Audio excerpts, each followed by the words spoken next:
Hello అందరూ ఎలా ఉన్నారు? Welcome back to my channel Himo and Sadhvi vlogs.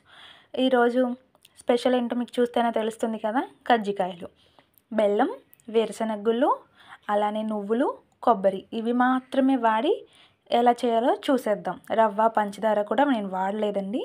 పిల్లలు, పెద్దవాళ్ళు అందరూ చక్కగా హెల్తీగా ఉంటుంది, తినొచ్చు. మీరు కూడా ట్రై చేసి నాకు చెప్పండి. ప్రాసెస్ చూసేద్దాం. సేమ్ క్వాంటిటీలో తీసుకున్నానండి. వేరుశనగ గింజలు, జీడిపప్పు, నువ్వులు కూడా 3 సేమ్ క్వాంటిటీ. అండ్ 2 కొబ్బరికాయలు తీసుకున్నాను. ఇలా తురుముకోవచ్చండి, లేకపోతే మిక్సీలో అయినా ముక్కలు కోసి వేసేసి ఆడుకోవచ్చు, ఎలా అయినా పర్లేదు. ఇదిగోండి 4 మొత్తం రెడీగా ఉన్నాయి. ఇంకా ముందుగా స్టవ్ వెలిగించి పాన్ పెట్టి వేరుశనగ గింజలు వేయించుకుంటున్నానండి. ఇవి దోరగా వేయించుకోవాలి. జీడిపప్పు, నువ్వులు కూడా అంతేనండి. 3 కూడా దోరగా వేయించుకొని పక్కన పెట్టుకోవాలి. అవి చల్లారాలి. చల్లారిన తర్వాతే మనం అవి మిక్సీ పట్టుకోవాలి కదా. సో అందుకని ముందు చల్లారి పెట్టుకోవాలి వేయించేసుకుని. మీకు టైం లేకపోతే ముందు రోజైనా మీరు చేసేసుకోవచ్చు. నేనైతే ముందు రోజు నైట్ చేసుకున్నాను, నాకు టైం లేక. ఇంకా అదే పాన్లో కొంచెం నెయ్యి వేసి కొబ్బరి తురుము వేసుకుని వేయించుకోవాలండి. దగ్గరే ఉండి తిప్పుతూ వేయించుకోవాలి, లేకపోతే అది అడుగు పట్టేస్తుంది, అప్పుడు టేస్ట్ మారిపోతుంది, బాగోదు. ఇదిగోండి ఈ స్టేజ్కి వచ్చే వరకు వేయించుకోవాలి. ఇంకా తీసి నేను పక్కన పెట్టేసుకున్నాను. నెక్స్ట్ అవన్నీ మిక్సీ పట్టుకోవాలండి. వేరుశనగ గింజల పొడి ఫస్ట్ నేను పట్టుకున్నాను. ఇదిగోండి ఇలా బరకగా పట్టుకోవాలి. నెక్స్ట్ అలానే నువ్వుల పొడి, తర్వాత జీడిపప్పు పొడి 3 కూడా మిక్సీ పట్టేసిన తర్వాత దాంట్లో కొబ్బరి యాడ్ చేసుకున్నాను. ఈ 4 కూడా బాగా మిక్స్ చేసుకోవాలి. ఇలా ఒక క్వాంటిటీ కోసం అని నేను ఒక బౌల్లో తీసుకున్నాను. నాకు ఆ బౌల్ నిండా వచ్చింది. బెల్లం క్వాంటిటీ చూసుకోవాలి కదా. బెల్లం ఇలా సన్నగా తురుముకోవాలండి.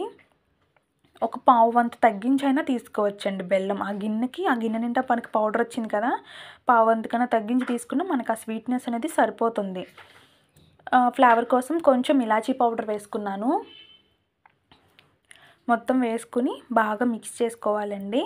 చేత్తో కూడా కలుపుకోవచ్చు, మనకి సోకు కదా యూట్యూబ్ అనేసరికి, అందుకని గరిటెతో చూపిస్తాము. నెక్స్ట్ అలానే మైదా అండి. మైదాలో రుచికి సరిపడా కొంచెం ఉప్పు, నెక్స్ట్ బాగా కాచిన నూనె వేసుకోవాలండి. అప్పుడే మనకి బాగా పైన గుళ్ళగా వస్తుంది పైన చపాతీ అనేది. నూనె వేసుకున్న తర్వాత ఇలా గరిటెతో కలుపుకోవాలి, లేకపోతే చేయి కాలుతుంది కదా.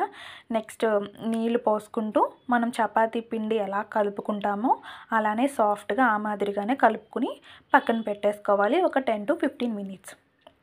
ఇదిగోండి మా సాధ్విగాడు నేను చేస్తానని చేసేస్తుంది.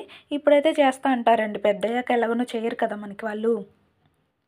ఇంకా చపాతీ రెడీ చేసుకోవాలండి. చపాతీని ఎక్కడ చిల్లులు కానీ ఏం లేకుండా అటు పలుచగాను అటు మందంగాను కాకుండా మీడియంగా చేసుకుని ఆ కజ్జికాయ చెక్క మీద వేసేసుకోవాలండి. చుట్టూరు వాటర్ అప్లై చేసుకోవాలి. ఆ స్టఫ్ కూడా లోపల ఎంత పడుతుందో అంత స్టఫ్ వేసుకోవాలి.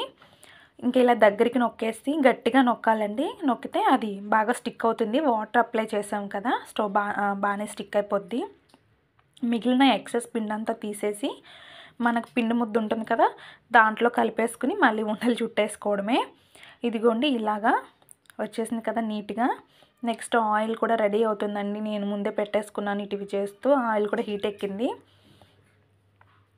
హీట్ అయిన తర్వాత కజ్జికాయలు వేసేసుకోవాలండి. వేసిన వెంటనే తిప్పకూడదు.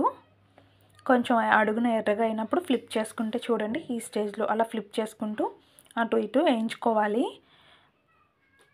కొంచెం దోరగా వేగిన తర్వాత తీసేసుకోవచ్చండి. తర్వాత మళ్ళీ మనకు కలర్ చేంజ్ అవుతుంది. మీరు కూడా ట్రై చేసి ఎలా ఉన్నాయో చెప్పండి నాకు. చాలా బాగున్నాయి. లోపల కూడా చక్కగా ముద్దగా బాగుంటుంది, అస్సలు పొడిలాడవు. ఇంకా నాకు పిండి మిగిలిందని చెప్పాను కదా, దాంట్లో కొంచెం ఉప్పు అలానే కొంచెం కారం వేసుకుని మా సాధ్విగాడికి స్నాక్ ఐటమ్ లాగా ఉంటుందని చెప్పి చిప్స్ లాగా వేయించేసామండి. వీళ్ళు ఎలా మైదా పిండి అన్హెల్దీయే, అంత ఏం ప్రిఫర్ చేయం, బట్ కొన్ని టైమ్స్ తప్పదు కదా. వీళ్ళు తినే బిస్కెట్స్ ఏమైనా హెల్దీయా? లేస్లు ఇవన్నీ బయట అంతా అన్హెల్దీ ఫుడ్డేగా, వాటి మీద ఇది చాలా బెటర్ అండి. సో మీరు కూడా ట్రై చేసి ఎలా వచ్చిందో నాకు కామెంట్ చేయండి. వీడియో నచ్చితే లైక్ చేయండి, షేర్ చేయండి, సబ్స్క్రైబ్ చేసుకోండి బాబు.